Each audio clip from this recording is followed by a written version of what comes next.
Hey guys, thank you for joining me for another episode of TFL Off-Road. Now if you recall, last time you joined us, we did a video explaining why side-by-sides have gotten so expensive. And one of the primary reasons is because they are just so gosh darn off-road worthy. And today, I want to show you one of those reasons why that is true. We discussed how side-by-sides tend to be far more off-road worthy than even some of the more aggressive off-road road-going vehicles. And one of those reasons is because the vast majority of side-by-sides come standard with a locked rear differential, meaning both rear wheels spin at the same speed regardless of the traction situation on the surface you are driving on. Now compare this fact to a lot of even some of the off-road vehicles. A base 4Runner uses traction control to distribute power, same thing with the Wrangler. It isn't until you get into the higher priced, more off-road trims that you start to see a locking rear diff, let alone a locking front diff. Now, even the most basic side-by-sides come standard with a locked rear differential, and we'll show you exactly why that is so important right now using this, the brand new Polaris RZR XP4 Turbo S. Now to demonstrate this, what we have today is the TFL all-wheel drive slip test. This is a test we use for most modern crossovers and light SUVs. Have a length of assembly line roller and a little ramp, and we drive the vehicle up on the roller, and we can control exactly which wheel has traction depending on where our rollers are. We're going to start out this test rather simply with just the rear wheels at a loss of traction. Hopefully if our testing equipment works, those rear wheels are just going to spin and the vehicle is not going to go anywhere. Then we're going to go ahead and stick the vehicle into four-wheel drive, and the front wheels should engage and pull us off the rollers. Easy. This first test is just in rear-wheel drive, making sure our testing equipment is functioning. So ignition on. Okay, good. So now I'm just going to go ahead and stick it into low so we have a little bit more throttle control. Slowly drive up on our ramps. Okay, so now what I do is put the vehicle in neutral and let it settle into our rollers.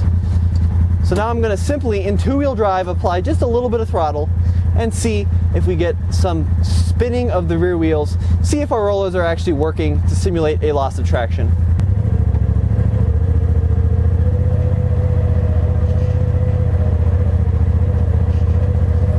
So I'm stuck in two-wheel drive. Say I'm on some sand that's really soft, or maybe a patch of ice in two-wheel drive and the rear wheels don't have traction.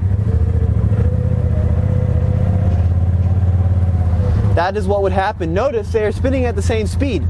This Polaris, I can just flick it into four-wheel drive, electronically actuated, and then with just a little bit of throttle. Yeah, too easy. Pulls it right off.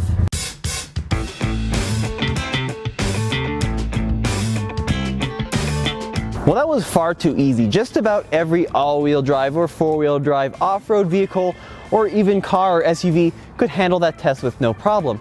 Now we're going to step up the ante a little bit and do our diagonal test. So we're going to simulate a loss of traction at the front left and rear right wheel. And this is a test that kind of throws off some road-going cars, because what happens is, without a locked differential front or rear, the power and torque is going to go the path of least resistance, and the path of least resistance is the tire that is in the rollers. So essentially what would happen is the front left and rear right wheel would spin and spin and spin if this Polaris had open differentials. Now because we have that locked differential, both wheels in the back are going to spin at the same speed. So even the wheel that has traction is going to spin at the same speed as the wheel that doesn't have traction, which means it should just pull us right off. Now most side-by-sides have a locked rear differential. Some have the option to turn it on and off with a turf mode, for example. This one doesn't, it's always on. In addition to the permanently locked rear end, this Polaris also uses a really ingenious front differential. The system is pretty complicated, but essentially what it does is when there is a variance in speeds between the rear wheels and the front wheels, the front differential can lock up to provide constant rate of travel between both front tires.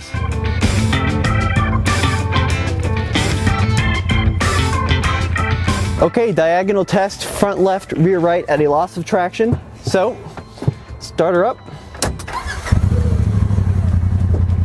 Into low, just a little bit of throttle. Yeah, no drama whatsoever. Let's try it in two-wheel drive. It shouldn't matter because with the rear lock diff, that wheel has traction, it should always work.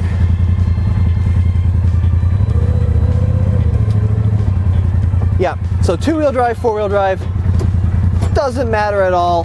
Of course, our diagonal test was no problem whatsoever for the Polaris with that lock rear diff.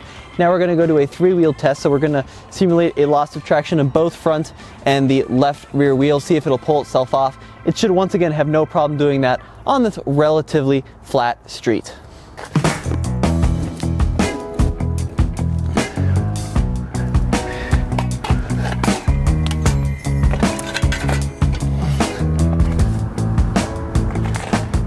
Okay, hardest test yet. This is both front wheels and the left rear at a loss of traction in the rollers. Only the right rear has traction. So I'm gonna do it in 4-wheel drive. Back on to our testing rollers. Oh, big slide. Into neutral, into low, 4-wheel drive, a little bit of throttle.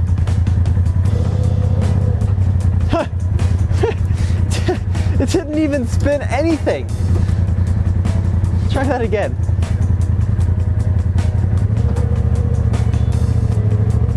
Yeah, it doesn't even care a little bit. Okay, major pass. So let's try the same test. We'll put the rear on the rollers and then we'll just leave the left front with traction. So the right front is still a loss of traction and see if we can get off these things. Go into 4-wheel drive. Once again, only this tire has traction, the front left.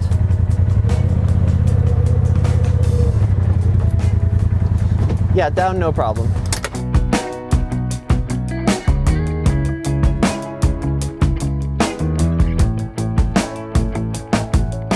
Now let's up the ante.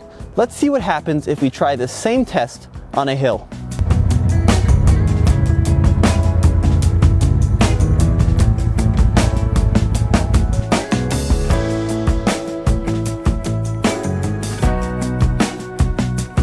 Now this time we've upped the ante. We brought the Polaris here to a loading dock.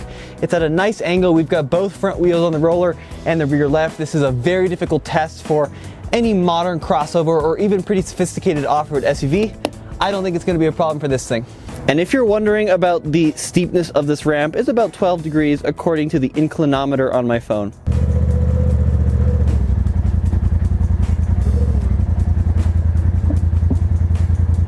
I'm gonna have to modulate the throttle a little bit.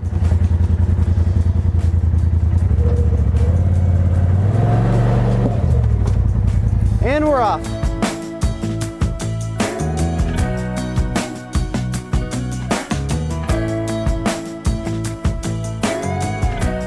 Okay, now for this final test, we're still on the ramp, but this time we're gonna try out that pretty clever front differential.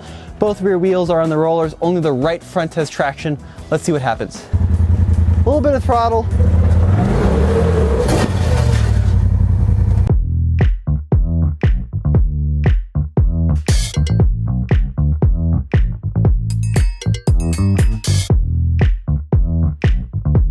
Well, very good result with the Polaris on both the flat and the hill tests.